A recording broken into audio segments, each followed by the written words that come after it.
21 رمضان المبارک مومنوں کے مولا، عرب کے سردار، صاحب حیدر کرات، مدینۃ العلم کے باپ، محبوب رسالت مآب، حضرت سیدنا علی المرتضیٰ کرم اللہ تعالی وجہہ الکریم کا یوم وصال ہے، یوم شہادت ہے۔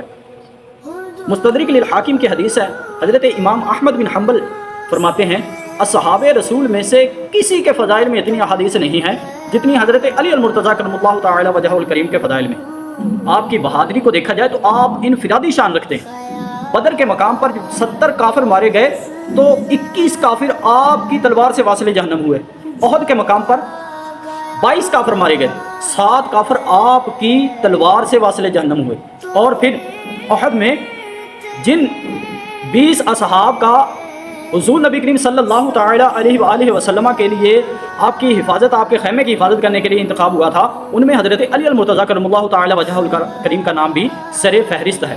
اور پھر جب دیکھا جائے خیبر کی طرف تو خیبر میں تو آپ کی جرأت و بہادری بے مثال اور انفرادی شان رکھتی ہے کہ آپ نے خیبر کے دروازے کو اکھیڑ دیا۔ جب اکھیڑا تو 40 بندے، روایات میں آتا ہے کہ 40 بندے اس دروازے کو نہیں اٹھا سکتے تھے، جو حضرت علی المرتضیٰ نے ایک ہاتھ سے اس دروازے کو اکھیڑ دیا۔ اور بعد میں یہ نہیں ہے کہ بس اکھیڑ کے پھینک دیا، نہیں، آپ نے اس دروازے کو پکڑا اور ڈھال کے طور پر جنگ میں استعمال کر رہے ہیں۔ ایک ہاتھ میں وہ خیبر کا دروازہ ڈھال کے طور پر استعمال کر رہے ہیں، دوسرے ہاتھ میں آپ نے تلوار پکڑی ہوئی ہے۔ آپ کی شان و عظمت کے کیا ہی کہنے ہیں۔ حضور نبی کریم صلی اللہ تعالی علیہ وسلم نے آپ کے بارے میں بہت ہی پیاری حدیث ارشاد فرمائی۔ حضور نے ارشاد فرمایا النظر علی عبادہ، النظر علی عبادہ، علی کے چہرے کی طرف، علی کی طرف نظر کرنا، علی کے چہرے کی طرف نظر کرنا بھی عبادت ہے۔